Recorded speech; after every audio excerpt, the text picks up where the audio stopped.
Tuh, silakan Pak Si Ojan. Pak Si Ojan. Siapa ini namanya? Baik, Pak ya Ojan, Pak. Pak Ojan ini siapa namanya, Pak? Mohon maaf. Nama saya Dava Rozan Pak, cuman itu hanya apa pengalihan Panggilan. aja. Pak Dava Pak. Rozan ya, Pak Rozan ya. Ya Pak. Oke, silakan Pak Rozan. Oke, baik Pak. Di sini saya mau nanya tentang auto Pak. Ya, Di laba Q1-nya itu dia udah naik dibanding 2020.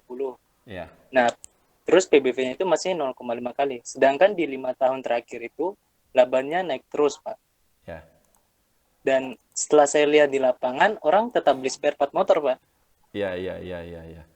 Kemudian juga Oke, kemarin saya lihat dari artikel di bisnis.com tuh ada berita mengenai Pak Lokeng Hong yang mengisi seminar di Pak Lukas Setiatmaja tuh. ya, Dia juga bilang begitu Pak. Ada yang emiten yang labanya naik terus cuma di 2020 turun terus Q1 itu udah naik lagi Pak. Siap ya, mungkin itu ya, aja ya. Pak.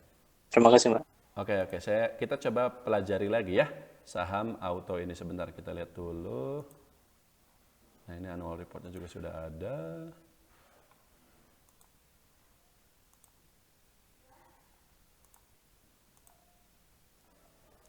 Sebentar ini saya save dulu. Nah, ini auto. Auto di laporan keuangan, laporan tahunan. Nah, ini di sini auto, ya auto.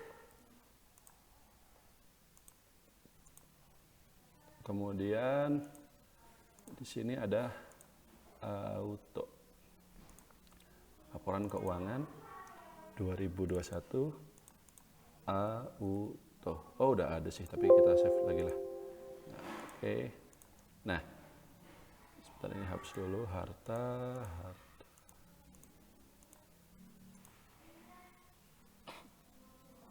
Oke. Nah, sekarang kita lihat ininya ya, analisanya.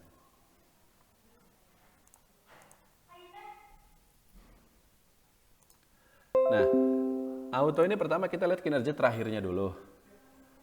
Auto ini eh mana itu properti investasi kan. Auto seperti yang kita ketahui merupakan anak usahanya grup Astra ya di bidang spare part motor, mobil dan motor ya. Asetnya cukup besar 16 triliun dan utangnya ya nggak banyak ya, cuman sekitar 4 triliun. Jadi ekuitasnya ini mencapai 10 triliun. Harga sahamnya sendiri pada harga sekarang kita lihat di sini. Auto. Nah, di sini ini hapus dulu. Harga sahamnya dalam 1 tahun naik, tapi nggak banyak juga naiknya. Dari 800 sekarang menjadi 1000 sekian dan PBV-nya itu masih sekitar 0, ya, jadi memang murah dan dalam jangka panjang dia malah justru turun ini sebenarnya. Dulu itu dia sempat 4.000 ya, lalu naik ke 2.000, sekarang malah tinggal 1.100 sekian gitu dan 700. Nah, kemudian kita lihat lagi di kinerja tahunannya. 5 tahun terakhir kita lihat historisnya dalam 5 tahun terakhir. Cuma 3 tahun terakhir tapi nggak apa-apa, ini sudah cukup. Pendapatan bersihnya ya cukup naik terus ya, labanya naik tapi tahun 2020 kemarin dia rugi, tapi di tahun 2021 ini ya dia sudah mulai kembali naik lagi ya, sudah 171 berbanding sebelumnya 111 miliar. Nah, sebenarnya saya juga memang tertarik dengan auto ini ya, Astra Auto Parts ini. Kenapa? Karena satu, ya ciri khasnya ini Astra, laporan keuangannya bersih, manajemennya aman, nggak aneh-aneh, utangnya juga aman dan seterusnya. Kemudian kinerjanya juga konsisten. Tapi masalahnya, kalau kita lihat dari bagian ininya nih, tingkat pengembalian terhadap ekuitas alias ROE ya, Return on Equity.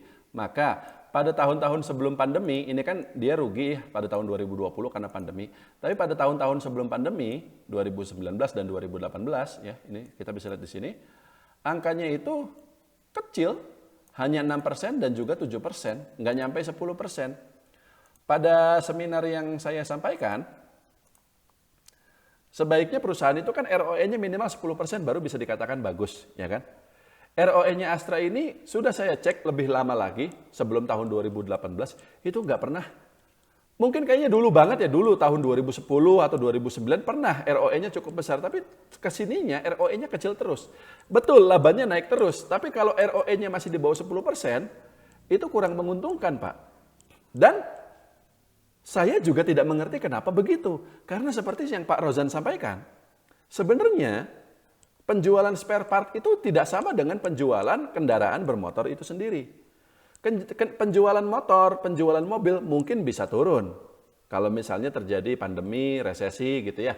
Tapi kalau spare part, kalau kita punya mobil, bisa nggak kita meskipun nggak beli mobil baru tapi beli spare part baru?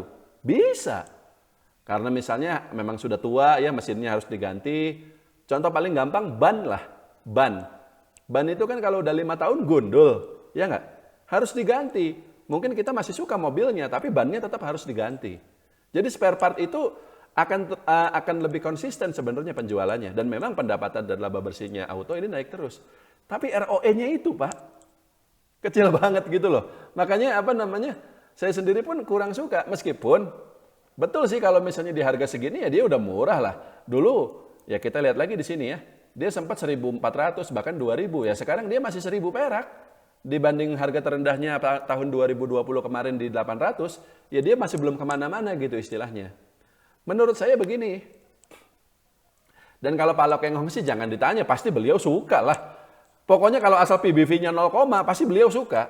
Gitu. Dan kita tahu ini Astra bukannya Beni Cokro gitu kan, jadi nggak ada masalah. Nah, tapi kalau saya sendiri nih, mungkin kita lihat nanti kuartal 2 bagaimana, atau kuartal 3 bagaimana, kalau ya, labanya naik lebih tinggi lagi, dan ROE-nya kali ini menembus 10% misalnya. 10 atau 11%. Jadi labanya gede gitu. Baru saya sendiri pun mungkin akan beli sahamnya. Gitu. Kalau untuk saat ini belum. Murah, dia betul. Ya, dia betul murah. Jadi asal kinerjanya bagus, gampang naiknya. Tapi untuk saat ini, dan terutama karena saya juga tidak mengerti kenapa kinerjanya bisa stagnan terus seperti itu, padahal di lapangan kita lihat penjualan spare part ada terus gitu ya. Jadi kan kedepannya bagaimana kita jadi nggak bisa prediksi juga gitu. Tapi kalau misalnya nanti kinerjanya memang jadi lebih baik lah, better gitu ya, ya mungkin saya sendiri akan beli sahamnya gitu. Tapi untuk saat ini belum. Kurang lebih seperti itu Pak Rozan. Cukup? Siap, baik Pak, terima kasih Pak. Oke lanjut ya.